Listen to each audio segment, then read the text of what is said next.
मैं स्वागत करना चाहता हूं पीकेडी नाम्बियार जी का। बीजेपी समर्थक हैं। हमसे कुछ ही देर में अलका लांबा प्रवक्ता हैं कांग्रेस पार्टी की, वो भी हमारे साथ जुड़ जाएंगी। नाम्बियार जी, सबसे पहला सवाल आपको, ये क्या हो रहा है? बिल्कुल कुछ भी नहीं हो रहा है संकेत जी। जिस तरह से इसके ऊपर जो चर्चा हो रहा है, ये मुझे लगता है 140 करोड़ का आबादी है हमारे देश का, और हमारा देश का संस्कृति जो मैं तो समझता हूँ ये एक पॉजिटिव फैक्ट है। हिंदुस्तान की जो आबादी पूरी दुनिया के अंदर हर जगह जाके अपना पहचान दर्शा रहा है। मुझे लगता है कि न्यू इंडिया का एक तरह से ये अच्छी तरीके से मैं समझता हूँ। दूसरी तरह से सोचता हूँ, मैं 25 साल से दिल्ली में रहता हूँ। मैं वैसे मेरा मूल केरल का है, केरल से मैं पढ़ा लिखा सब कुछ केरल से है। मैं दिल्ली आया है और दिल्ली में रह रहा हूँ। इसका मतलब ये थोड़ी ना कि केरला कम है कोई चीज में या केरल खराब है। मुझे लगता है कि इसको अच्छी तरीके से, अरे ये कैसी बात कर दी आपने? कोई दिल्ली और केरल अलग अलग देश थोड़ी हैं, तो हिंदुस्तानी है। अरे इसमें कोई पासपोर्ट थोड़ी लगता है दिल्ली आने के लिए। मैं आपको बताऊं, पूरी बात तो सुन लीजिए। हाँ, ग्लोबल आज की डेट में जो दुनिया है, ये ऐसे नहीं कि अमेरिका इतना बड़ा दूर नहीं है जो जैसे 50 साल पहले है। मुझे लगता है we are living in a global environment. ये जो ग्लोबल एनवायरनमेंट में हर किसी व्यक्ति कहीं पे, किसी ने पढ़ाई की वजह से जा रहा होगा, किसी ने नौकरी की वजह से जा रहा होगा, किसी की फैमिली ऑलरेडी उधर रह रहा है उसकी वजह से जा रहा होगा। मुझे नहीं लगता है कि इसके ऊपर कोई आलोचना या और कोई चीज करने की कोई जरूरत है। इसी तरह से अगर आप देखते हो तो भारत के अंदर भी काफी लोग आया हुआ है, चाहे हमारे आस पड़ोस के जो बांग्लादेश से हो या उधर से हो इधर से हो, काफी लोग भारत के अंदर भी आ रहा है। ये इसके अलावा अगर आप ये जो नंबर दे रहे हो, जैसे कनाडा या अमेरिका के अंदर, जैसे चीन जैसे देश है, उधर से भी काफी लोग जा रहा है।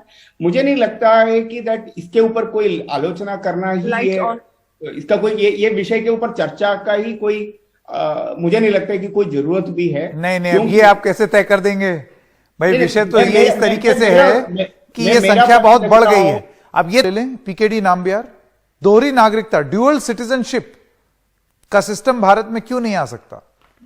ये ऑलरेडी हमारे देश के अंदर एक ओसीआई कार्ड, ये इस गवर्नमेंट ने नहीं, इससे पिछले गवर्नमेंट ने एक प्रवासी मंत्रालय भी बनाया हुआ था। उस मंत्रालय के बाद ऑलरेडी एक ओसीआई कार्ड इश्यू किया हुआ है। ओसीआई कार्ड या पीआईओ कार्ड जो है वो नागरिकता के बराबर नहीं होता।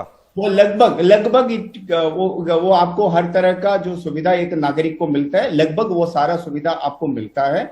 लेकिन नागरिकता क्यों नहीं? एक सवाल पूछ रहा हूं मैं, आलोचना नागरिकता का जो विषय है वो मैं समझता हूं कि मैं इसके ऊपर कोई टिप्पणी नहीं दे सकता, क्योंकि मैं नहीं। बेहतर आपने पूरी ईमानदारी से ये बात बोली।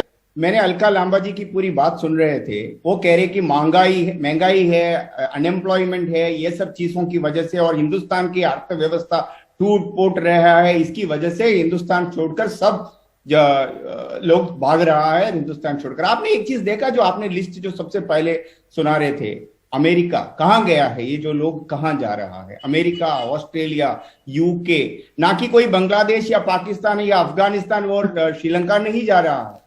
तो इसका मतलब यह है कि जो हमारा जो आज के जो जनरेशन है, अगर उनको कोई और अवसर मिल रहा है और उनको और कोई अपॉर्चुनिटी मिल रहा है, अगर उनको लगता है कि उनका रिश्तेदार या उनका एजुकेशन और कोई पर्पस की वजह से अगर वो दुनिया का किसी भी कोने पे जाता है, मुझे नहीं लगता है कि उस पर कोई आपत्ति होना चाहिए। उल्टा मैं ये देखता हूं, मैं आज कुछ दिन पहले इधर साकेत में दिल्ली में एक हॉस्पिटल में गया, उधर अफ्रीकन लोग, नर्सेस अफ्रीका से या अलग देशों से, नहीं वो तो देखिए नहीं है, मेरा देश बेहतर नहीं है। अगर किसी को लगता है वो 70 साल का उनका राजकाल के बारे में बात कर लीजिएगा। अगर कोई कहते हैं कि मेरे देश बेहतर है तो उनको इधर रहने का अधिकार ही नहीं है। नहीं, आप दोनों का बहुत बहुत धन्यवाद।